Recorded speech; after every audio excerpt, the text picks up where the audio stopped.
What's up, Team Dink? I just got to the lake, and today I actually downloaded an app called Spin the Wheel, and essentially I've got 5 rods. I've got an ultralight, light, medium, and a medium heavy, and today that app is going to choose what I fish with. Basically, I'm just going to spin the wheel, choose a rod. Once that rod is chosen for me, I have to catch a fish on that rod, and then I spin the wheel again once I have successfully landed a fish on it. Regardless, I think it's going to be a fun challenge. I'm just stoked to get on the water. There's like no wind. It's a beautiful day. No matter what happens, I'm going to have a blast. Enough yipping and yapping. Let's start casting blast and let's go.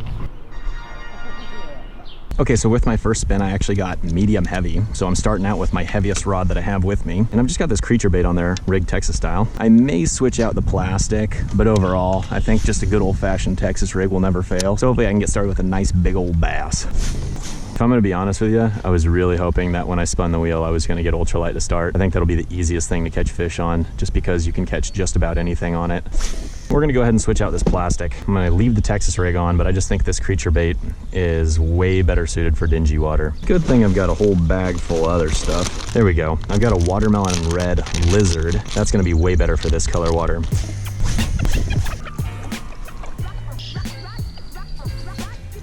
This is just a shallow spot that's probably hardly ever even underwater, but because it's kind of flooded in here, the bluegill are using it as a great little spot to spawn and to just kind of hang out. If I can ever get past this medium heavy, I'm so ready to fish with my ultralight, man. Because there's plenty of bluegill to go around, that's for sure. What are these bass doing?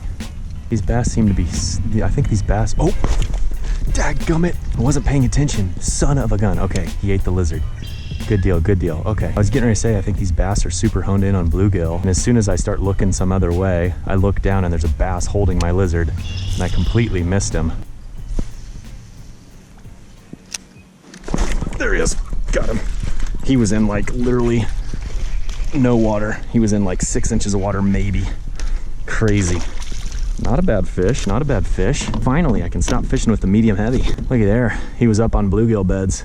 Little lizard got it done. Okay, we're off to a start. Okay, let's spin it. Watch me get the medium heavy again. Oh, you kidding me? I got the medium heavy again. I guess I gotta keep fishing with the lizard. Oh my, oh, that was a bluegill. It's probably a little bit of a powerful hook set for a bluegill. The bluegill just wanted to get this dang lizard off its bed. I am gonna make a modification to this challenge as I go. I can spin up the same rod no more than 3 times in a row. Oh, there he is. Oh, I literally saw him flare his gills, so I thought he had it. I'm sure I could keep catching fish on the lizard, but that one's all tore up, so let's just see what else we got. Just a little green pumpkin speed craw, a little more compact. I'm allergic to this medium heavy rod. Ladies and gentlemen, I am getting tired emotionally, mentally, physically. The only thing that can spike my energy levels is by catching a big old whopper. No. Okay, I think that bass is a fry garter because he just kind of nipped it. He was just trying to move it. He wasn't really actively eating. Oh, there he is. Got him. All right, yeah, that's definitely a fry garter. So when I say fry garter, what I mean is after the spawn, when these bass, when the babies are born, the bass will protect those little fry. You'll see little balls of fry, so like these tiny, tiny, tiny fish, and then the bass will be protecting them. They can be kind of tricky to catch, but usually it's not so bad. Okay, thank goodness. We are done with the medium heavy for now. Let's hope. Please don't. If I spin it again, I'm gonna be very angry. What are we gonna get? We getting medium or getting medium light? Getting medium light, baby. It's time for Ned Rig. I've got one of them TRD BugZ on there on a fire red mule jig, 1/16 ounce. I wanted to use something that looked like a bluegill, and so I used green pumpkin orange. What, seriously? Second cast. Second dang cast with the Ned Rig. Look at that. I told you it wouldn't take very long. Look at that. Look at that. He is fighting like crazy. Interesting, interesting, interesting. Well, there you have it, folks. It took me like a million casts to catch fish with the medium heavy, but the medium light literally took 2 casts. Funny how that works. Look at that. Oh my gosh, mule jig just right in the top of the mouth. Thank you, sir. Medium, oh my gosh, medium light again. Okay, that's cool. I don't mind fishing the Ned Rig. It didn't take very long, so my thoughts are I should be able to get another. Mr. Bass, there he is, there he is, there he is. That was a weird bite. Oh man, what is this? Is it a decent one? Or is he just fighting really hard? Huh. I don't know what this is. What, is it big? Huh, I don't think it's big. I think he's just fighting really hard. He's not bad though. He's definitely not a bad fish. Bigger than the last one, that's for sure. Man, he fought really hard for his size. Very nice, healthy bass. Pretty fat for it being the post spawn. Very healthy. He must be pulverizing gills, who knows? I think we're probably done with the medium light. You know what, this challenge is starting to become a lot more fun. No, I don't want to fish a medium heavy. You better, yes, medium, boom shakalaka. All right, let's try the topwater. Little 6'8" medium topwater rod. And I got my popper on there. Man, this flooded seawall is just so juicy. If I put this on the top of a fry garter, it's game over. It will smash it 100%. A popper is one of my favorite baits for fishing fry garters. Oh, there he is. Yes, yes, yes. I bet that's a fry garter. Oh gosh, I got it. Oh gosh, he might catch up with him, catch up with him. I was trying not to go into that guy's fence. There we go. I'm gonna use the net. He's not all that big, but it is treble hooks. Yeah, all right. Oh gosh. Actually, he's not bad. All right. How about that? A little topwater popper right in the dome. I love topwater fishing. Another nice healthy bass right there. I'll take those all day. All right, bud. Time for a Ned rig. I was hoping to incorporate the ultralight a little bit more, but I'm leaving it up to the app, you know? The app doesn't want to see it happen, apparently. Well, these guys have done some work here. It's that brand new seawall. Bluegill are kind of pulling on it here and there. I think this plastic is a wee bit too big for a bluegill. If they eat it just right, I could get him. There he is. That's a bass. I would think. Yeah, it's a bass, all right. And he clobbered it. He choked that bait. You ain't coming off, buddy. You might as well stop shaking. There you go. Look at that. He freaking wanted it. Man, they're liking that bait. I think it's the colors. I really do. That fire red head definitely helps. Beautiful little bass. I'm gonna turn him loose, and we're gonna keep on moving and grooving with this challenge. You know what? I started the day thinking I wish I wouldn't have done this challenge because that dang medium heavy was killing me, but now I'm loving it. This has been really fun, I gotta say. If you wanna see more of this spin the wheel type stuff in the future, whether it be with rods or baits or whatever, make sure to let me know in the comments below because I'm kinda thinking I will do it, but I'd love to know your perspective as well. Okay, let's spin the wheel so what we can get next. Come on, let's get an ultralight or a light. Boom, new rod. We're using the light. I'm excited. I'm using this little Rapala original. It's like the F5 size, so it's a real small bait. I'm probably gonna fish it almost like a topwater is what I'm thinking. And I could probably catch a jumbo bluegill, but I think I could definitely catch some bass as well. No way. First freaking cast. You are kidding me. You are kidding me. I've been wanting to fish with this bait for bass. I did not expect it to be first cast. And this is fun because this is a light action. We've got 4-pound test on there. Oh, what a jump. Chill, chill, there we go. All right, that did not take long at all. Literally first cast with the light rod. And like I said, I've been wanting to fish it for bass.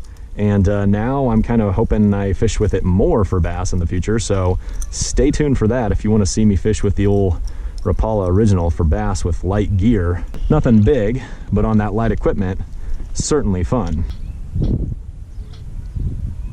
Yes, we're going back to the top water, baby. If I don't get the ultralight today, well, then I'll just make sure to fish with it for 10 minutes before we leave because I want to catch a bluegill today. You know what's funny is when I was fishing that medium heavy, I was starting to get like super tired, like mentally fatigued.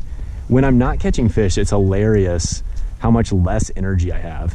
And once I start popping a few, it's like my energy levels just pick up immensely. I think I'm gonna get blasted on this cast. I feel it. There he is. I felt it. I don't know why. I just felt this gut feeling that there was gonna be a bass right there. And bada bing, bada boom, there he was. Oh gosh, gotta keep the pressure on him. Don't let him get slack with these trebles. They'll jump and he'll shake it real quick. Man, he's dogging me right now. These fish are fighting extremely hard today. It's not that big, but they've got a lot of fight in them. If I wasn't doing this challenge, I'm pretty sure after catching a fish on topwater, I probably would just keep fishing topwater the rest of the day, but I tell you what, I'm okay mixing it up. Nice little chunky bass there, nothing big, but a good time nonetheless. And like I said, I mean, who cares what the size is when they fight like that? Ultralight. Oh, medium heavy. Dang it. Seems like the fish are really feeding towards the surface, and that's where like that slow moving, really slow falling Ned rig works. And then the topwater and the jerkbait are both really topwater oriented baits, obviously. So I think the Texas rig might actually just sink down below the strike zone too quick. And I think that might be why we're not having quite as much luck with it. As much fun as I was having with the old Texas rig, I really think this buzzbait's gonna get clobbered. And if it doesn't, it doesn't. We can always mix it up again, but I'm pretty darn sure this thing will get whacked. I really thought that this buzzbait was gonna be a lock. Again, I am allergic to this dang medium heavy. I'm gonna go ahead and rig up a Senko. It's been fun to catch them on the buzzer, but the reality is they're not showing any sign that they want to eat it. So if it would have happened, it would have happened by now. We now have a wacky rig Senko on there. Honestly, I haven't caught a fish on a wacky rig in quite some time, mostly just because I don't fish them all that often anymore. Oh wow, it's actually a nice bass. I think this is a fry garter. He's thinking about it. He's literally following my Senko. Oh, there's two bass now. Of course, I'm probably gonna catch the small one. I think if I just flip this Senko next to him enough, he'll eventually just eat it out of aggression. I can't see the fry, there's too much shade here, but I'm sure they're in here. There he is. I knew he'd eat it. I don't know if that's the big one. I think this is actually a different one. There was two fish. One was pretty small, and then there was one that was decent. And I think the other one was definitely the bigger fish, but I'll take it. I'm just glad to be done with this medium heavy. Gotta trust the wacky rig. Yeah, that's the small fish. There was probably a 17-incher in there. He's probably still in there, honestly. What do we got? We got to fish with the ultralight at some point. Come on, ultralight. Come on, ultralight. Medium. Okay, no ultralight, but I'll do the medium. Let's see if we can get one more fish on this topwater popper, and then what I'm gonna go ahead and do is actually fish with my ultralight for a little while to close out the day. I proclaim this challenge over. I wanted to catch a fish on this little topwater popper, but they seem like they've slowed down on the topwater bite. So here's what I am gonna do. I'm gonna go ahead and fish with my ultralight to finish the day because I never got a chance to fish with it during the challenge, which is totally lame. So I'm gonna go ahead and fish with this all the way back to the car. So we'll see what happens. Okay, so I'm using a 1/64th ounce chartreuse mule jig, and I'm using a Kalen's crappie scrub on there. And this thing's getting torched by these little bluegill, but they're really small and they're just biting the legs. Oh my Lord. Is that a big old pumpkin seed? Look at the colors. Look at the colors, man. Absolutely one of the most beautiful pumpkin seed I've ever caught. Look at how blue he is. Oh my goodness. Boom. Not a massive fish, but a really nice, healthy one. And that, my friends, is why I wanted to fish with the ultralight. If I really, really wanted to catch more of these fish, what I'd do is I'd actually downsize to my 1/80th ounce mule jig and put on just like a little tiny, tiny chunk of Berkeley Gulp or something. But I think by throwing this little bit larger plastic, I'll probably start catching some of the bigger fish. I'm gonna get a lot of short strikes by these guys and fish even smaller than this, but ultimately, I know by throwing that larger plastic, I probably got a better chance at some of the bigger panfish. If I would have only fished with this, I probably could have caught 100, 200 fish if I really wanted to. This is another nice, beautiful pumpkin seed. Man, they are pulling extremely hard right now. It's actually even, I think it's actually even a little bigger than the last one. Similar size, actually, about the same. All right, buddy, see you later. Go back to your bed. I genuinely think I could, if I was to use this all day, I think if I would have fished here all day with this, I genuinely think I probably could have caught 200 of these. Because you've seen me catch 3 fish already, and I've literally been fishing with this setup for like 5 minutes at the most. There was one just carrying it, holding the tail. There he is. He keeps grabbing the tail. Eat it, dude. Oh, almost had him. He's so dinky. Let's see if I can just catch it by dropping it right in front of my kayak. Literally only have like 3 feet of line out. Oh my gosh, I told you. And it's a bluegill. I literally just dipped it under my kayak like 4 feet. That's hilarious. These fish are insane. Fish, what is this? So small. It's a micro bass. Okay, new challenge, folks. I challenge you, the Team Dink Small Fish Challenge. Can you beat that? Can you beat that? I'm gonna guess this fish at, what, 5 inches maybe? I don't know, he's gorgeous. Can you beat that? Folks, I tell you what, I am the absolute master of monsters like this. Don't you judge me. I catch donkeys, okay? See you, buddy. Oh my gosh, oh my gosh. Another dink. How do I even catch fish this small? It's honestly, you know, it's impressive. Being able to land the quality of fish that I land. Everyone should honestly compliment my skills, okay? You know why? Because catching these small fish requires serious skill. Oh my gosh, again. One thing's for certain, finishing the day with the little 5-foot ultralight and 2-pound test is absolutely a refreshing way to finish my day. That fish just torched it. Seems like the pumpkin seed are much larger in this lake. The bluegill, on the other hand, are extremely small.